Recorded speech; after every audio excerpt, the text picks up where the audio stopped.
Are you willing? I do believe, help me to overcome my unbelief.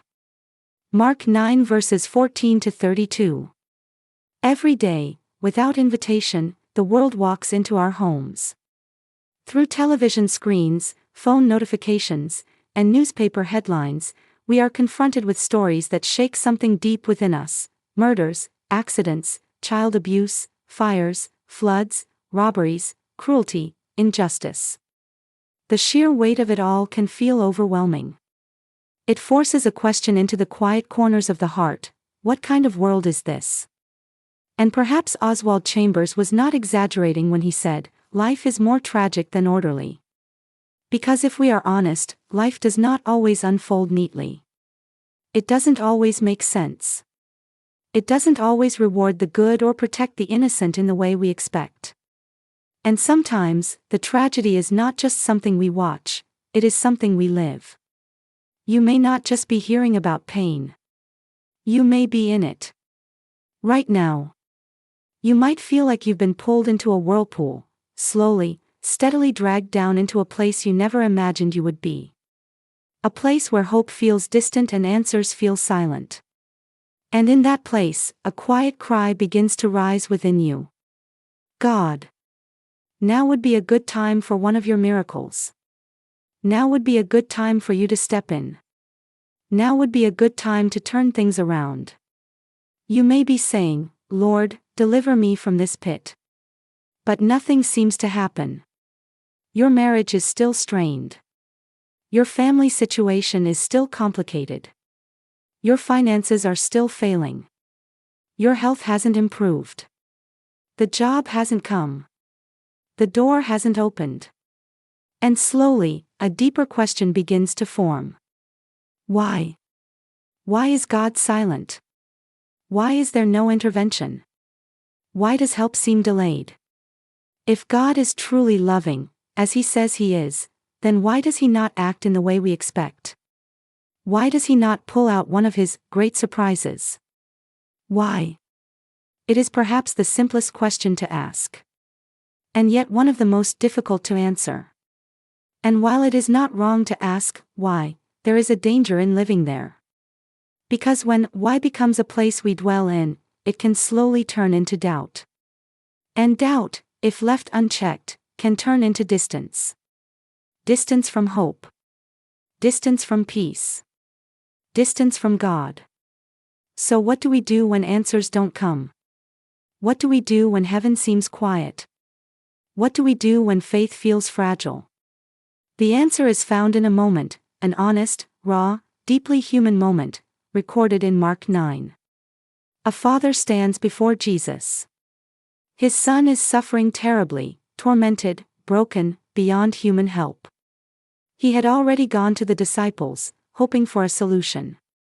But nothing changed. Disappointment had already touched his expectations. So now he stands before Jesus, not with perfect faith. Not with unshakable confidence. But with something much more real. He says, if you can do anything, take pity on us and help us. And Jesus responds, if you can. Everything is possible for one who believes.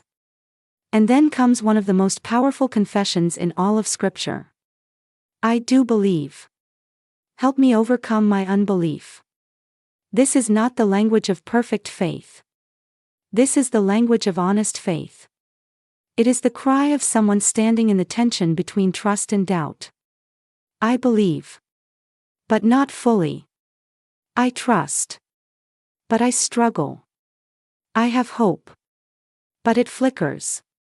And yet, this is the posture that moved the heart of Jesus. Notice something critical. Jesus did not reject the man for his incomplete faith. He did not say, come back when your belief is stronger. He did not demand perfection before intervention. Instead, he responded. Because the principle is this. God works with willing faith, not perfect faith. And that brings us to the real question behind this message. Are you willing? Not, are you perfect? Not, do you have it all figured out? Not, is your faith unshakable?